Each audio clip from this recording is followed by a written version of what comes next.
Multiple Floyd County schools will receive an upgrade this year thanks to an energy-saving initiative. Coming up, I'm Marianne Fletcher, and I'll have the details. Lawyers wrap up closing arguments in the impeachment trial of President Trump. Soggy weather returns tonight and sticks around for several days. We'll break down the timing and impacts right now at 5:30. Dedicated to Southern and Eastern Kentucky, this is WYMT Mountain News at 5:30. Good evening, I'm Steve Hensley. The Floyd County Board of Education is planning some major upgrades to multiple schools. The project will cost up to $10 million and includes roofing, a new HVAC unit, plus other energy-saving initiatives. WYMT's Marianne Fletcher talked with the superintendent to learn how the district plans to pay for the upgrades. It is as simple as changing one light bulb, or 1,000. That is a lot of bulbs. The Floyd County School District is receiving some important upgrades. The estimated cost of all the upgrades would be somewhere between $8.5 and $10 million. And it is not just the bright idea of new LED lighting fixtures. We will change every light bulb in the district, or actually the company does. Several schools will receive new roofs. We'll be putting a roof on Prestonsburg High School. We'll be putting a roof on South Floyd Elementary and a roof on May Valley Elementary. May Valley Elementary will also get a new heating and cooling system. Plus, it's the garbage compactors. There will be water bottle filling stations throughout every school. Superintendent Danny Adkins says these energy-saving initiatives are picking up most of the tab. The actual cost to the district is going to be in a neighborhood of $1.7 to $1.8 million. And although these upgrades will not pop up overnight, the roofs will be placed on this summer. Officials are excited to continue to give their students what they deserve.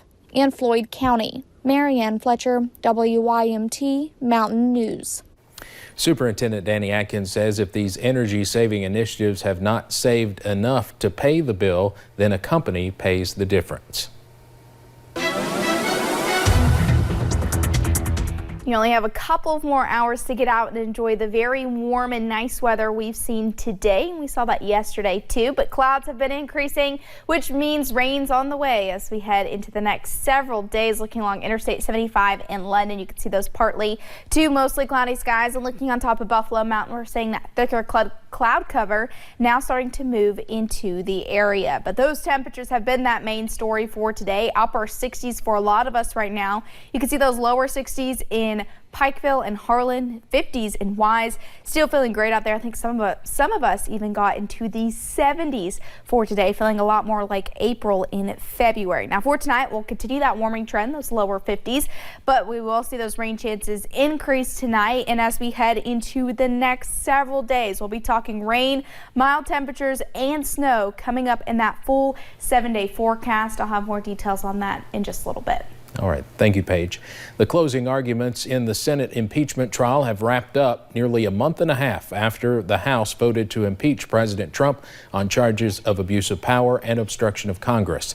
The spotlight is now on the senators as they explain how they intend to vote in the impeachment trial. White House defense lawyers blasted the charges against President Trump as partisan as they made their closing arguments for acquittal, while House managers made a final plea for senators to remove the president from office. This entire campaign of impeachment that started from the very first day that the president was inaugurated was a partisan one. We must say enough. He has betrayed our national security, and he will do so again. He has compromised our elections, and he will do so again. You will not change him. President Trump will deliver his State of the Union address tomorrow night on Capitol Hill. Conservative radio host Rush Limbaugh says he's been diagnosed with advanced lung cancer.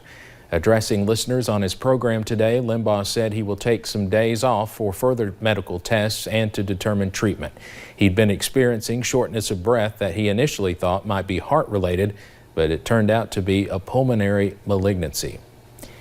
A Pulaski County man is charged with child endangerment after he allegedly drove drunk with his young son in the car. Someone called police about a possible DUI, and when officers arrived, they say they found Hermelindo Morales staggering into Walmart. They say he smelled strongly of alcohol, had bloodshot, watery eyes, and slurred speech. Morales was arrested and taken to the Pulaski County Detention Center. A major drug bust in southern Kentucky. Police in Wayne County confiscated more than 1 pound of crystal meth. The Monticello Police Department found the drug at the Best Western on Kentucky 90. They say it was about $50,000 worth of meth. They also found what looked like cocaine, a gun, and more than $5 grand in cash. Barney B.J. Warner and Savannah Sullivan were both charged with trafficking.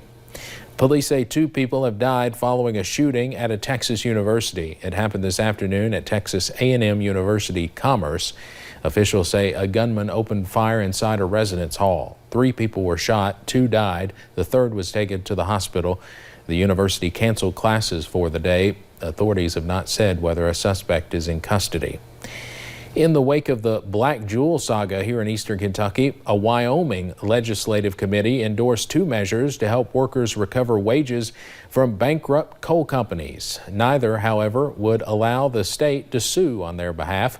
One bill would protect workers who file wage claims from employer retaliation, like not being hired back after furloughs. The other would allow state attorneys to investigate a bankrupt coal company's wage or hour records.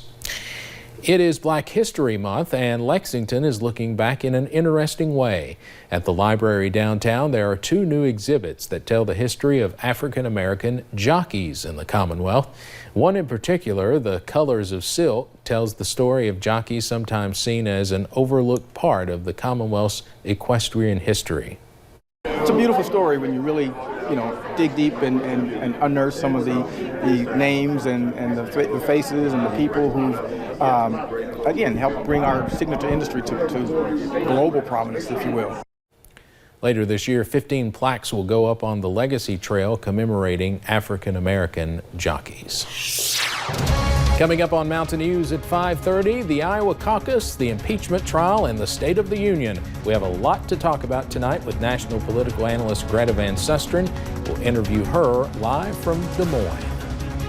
And soggy weather returns tonight, sticks around for the next several days along with those mild temperatures, but we could see a little bit of a rain and snow mix a little bit later in the week. I'll have those details coming up.